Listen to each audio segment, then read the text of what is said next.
Supreme Court Associate Justice Benjamin Caguioa is no longer in charge of the electoral protest filed by Bongbong Marcos against Vice President Leni Robredo. SC rules say that when a member in charge loses a vote, the case will have to be re-raffled to someone in the majority.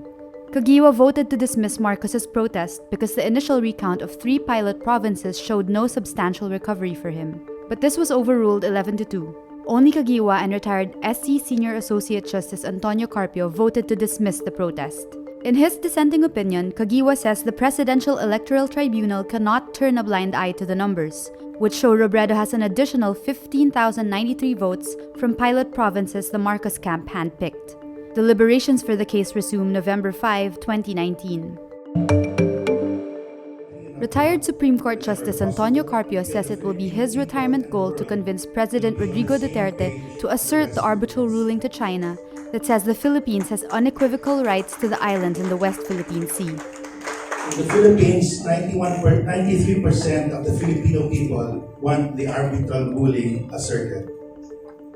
93%. I still have to work on President Duterte and the remaining 7%.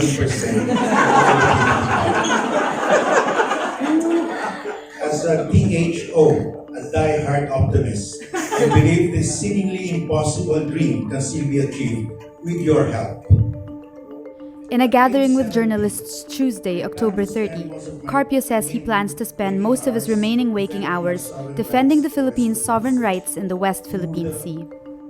All you have to do is to tell the historical truth about the South China Sea, a truth affirmed by the arbitral ruling that China never owned or controlled the South China Sea throughout its history. Carpio retired from the Supreme Court on October 26, 2019, and is called by supporters the best Chief Justice we never had. Beijing expresses approval and support for the disqualification of Hong Kong democracy activist Joshua Wong from upcoming local elections. A spokesman for China's top policy body on Hong Kong affairs says Wednesday, October 30, Wong is not qualified because he has consistently denied that Hong Kong is a part of China. Yang Guang of the Hong Kong and Macau Affairs Office also says Wong is, quote, one of the chief culprits challenging the red line principle of one country, two systems. Wong accuses the Hong Kong government of political screening after an election officer ruled his nomination for the November poll invalid. This Halloween, you might be able to go as the President of the Philippines and say, I hate drugs. That's because a latex Rodrigo Duterte mask is now being sold on Amazon for $32.99. Unfortunately, it does not ship yet to the Philippines. It shows Duterte with dark-lidded eyes and a slightly open mouth. Duterte became a part of Philippine popular culture for his distinct messaging and governance style, inspiring endless memes by both supporters and critics.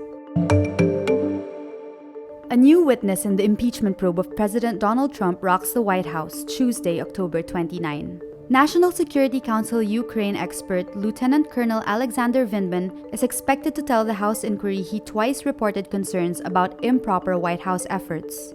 In a prepared testimony, Vindman says he personally listened to Trump pressure Ukraine President Volodymyr Zelensky in a July 25 phone call.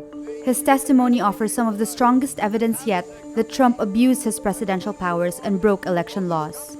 Vindman, a decorated war veteran, arrives on Capitol Hill Tuesday morning in full military dress uniform. Trump blasted him on Twitter as a never-Trumper, his label for Republicans who fundamentally oppose the president.